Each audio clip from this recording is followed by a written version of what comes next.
Imagine it's 4047 in the morning. The street is totally silent. Your whole neighborhood is just dead still. No cars, no voices. It's that thick kind of dark like the world hasn't even decided to wake up yet. But somewhere above your ceiling, above the roof, right outside your bedroom window, there's something already awake. And it isn't moving. Hundreds of them.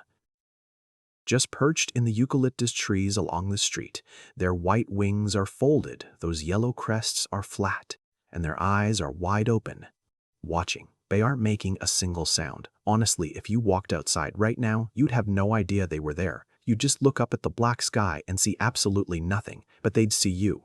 Here's the thing about cockatoos. Most people only know the loud version. You know, the chaotic ones. They're the birds that scream from a tree and scare the life out of you on your morning run. Or that flock that hits a park like a white storm screeching, tearing everything up, spinning around. But that's just their daytime act. That's the performance. What happens before the sun comes up is something else entirely. Scientists who study sulphur-crested cockatoos, and these are some of the smartest birds on the planet, by the way, they've found something that just doesn't fit how we usually think about birds. Before the first light, these guys hit the state of total collective silence. No alarms, no contact calls, no moving at all. They just gather. They wait, and they do it together, sometimes 200 of them at once with this level of coordination that, honestly, there's no simple explanation for. Most researchers figured it was just, normal sleeping, standard roosting. But the data? It told a completely different story. There was something happening in the dark that nobody had even thought to look for. And here's why this actually matters. We've been sharing our cities with these birds for over 200 years. They're in our parks. They're stripping the bark off our telephone poles. They're raiding our fruit trees. We think we know them, right? But the truth is, we've been watching them during the wrong hours. That tiny window between 4 and 6 a.m. in the silence right before the world starts moving shows us a side of these birds that completely changes how we think about animal intelligence, how they're social, how they organize. And this is the part that might give you pause. What you're about to learn has been hiding in plain sight this whole time. It's been sitting right above our backyards, in our city parks, on every tree-lined street every single morning. It's probably happening right now, somewhere above a sleeping neighborhood. And the crazy thing is, until you actually know what to look for, you'll never even see it. If you're the kind of person who watches a video like this and immediately wants to grab a flashlight and head outside at 5 a.m., you're in the right place. Go ahead and hit subscribe because we're the ones who go looking for the things that happen while everyone else is still asleep. Let's start with the moment before the moment. It's around 3 a.m. and something just begins. Individual cockatoos, or maybe small pairs, start showing up at specific trees, not just random ones either. They hit the exact same spots night after night, season after season. Researchers tracking sulphur-crested populations in New South Wales actually noticed that these eucalyptus groves act like pre-dawn assembly points. It's almost mechanical. Imagine a flock of 200 birds settling into a stand of trees in total darkness. There's no vocal announcement, no big arrival ceremony. It's just one by one, then two by two wings closing, talons gripping, and then the bodies just go still. By 4 a.m., the whole group is there. And here's where it gets weird. These aren't sleeping birds. Thermal imaging shows their metabolism is actually spiked. Their eyes are wide open and they're sitting in an alert posture. Some of them are even turning their heads slowly, just scanning the tree line. They're gathered, they're awake, and they are completely, unnervingly silent. Honestly, why would one of the loudest animals on the planet decide to go collectively quiet in the hours before dawn? Your first thought is probably predators. Stay silent, stay safe, right? But here's the thing. Cockatoos barely have any natural predators in urban Australia. Sure, maybe a falcon every now and then, or a monitor lizard near a nest, but the threat level just doesn't justify this kind of coordinated, eerie silence. So, researchers finally had to ask a different question. What if the silence isn't about hiding? What if it's actually about listening? Here's the thing about those pre-dawn cockatoo gatherings. It's actually pretty precise. If you watch them, you'll notice some birds don't move at all.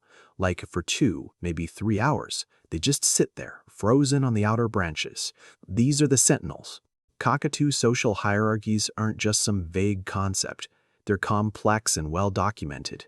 The dominant birds, they're tucked away in the center, totally protected. The lower-ranked ones take the edges. But here's the kicker. It's not random. It's not like they just picked a spot because it looks nice. Those positions are assigned. Researchers who tracked banded flocks realized that the same individuals were consistently taking those sentinel spots night after night. It wasn't a rotation. It wasn't a fluke. These birds had a specific job, and they showed up to do it in the dark every single morning before the sun even thought about coming up. Think about what that actually requires. It's not just instinct. It's memory. It's social awareness. It's knowing exactly where you fit in the group and showing up reliably, repeatedly to do work that doesn't really benefit you but keeps everyone else safe. Honestly, what does that remind you of? A shift, a post, a watch. And it gets even more interesting. When a sentinel spots something, maybe a shift in movement or a change in air pressure, it doesn't just panic and scream. It pauses. It watches. It only calls out if the threat is actually confirmed. And when it does, it's not just a random squawk. It's a specific, sharp, directional burst that tells the rest of the flock, hey, there's something here, and it's coming from this way. See, sound in the cockatoo world? It's not simple. Researchers at the University of Sydney spent years just listening to these flocks, and they found a real vocabulary, a set of calls that meant specific things to specific birds. Most people just think cockatoos are loud, but the thing they miss is that they're also strategically, deliberately quiet, and that silence carries just as much information as the noise. In that pre-dawn darkness, silence is the all-clear signal. It just means, we're good, nothing here, keep gathering. But the second that silence breaks, even if it's just a tiny low-frequency murmur, the whole tree changes. They don't just fly away. Their posture shifts. Wings tighten, heads go up, crests lift. The whole flock moves from just hanging out to being on high alert.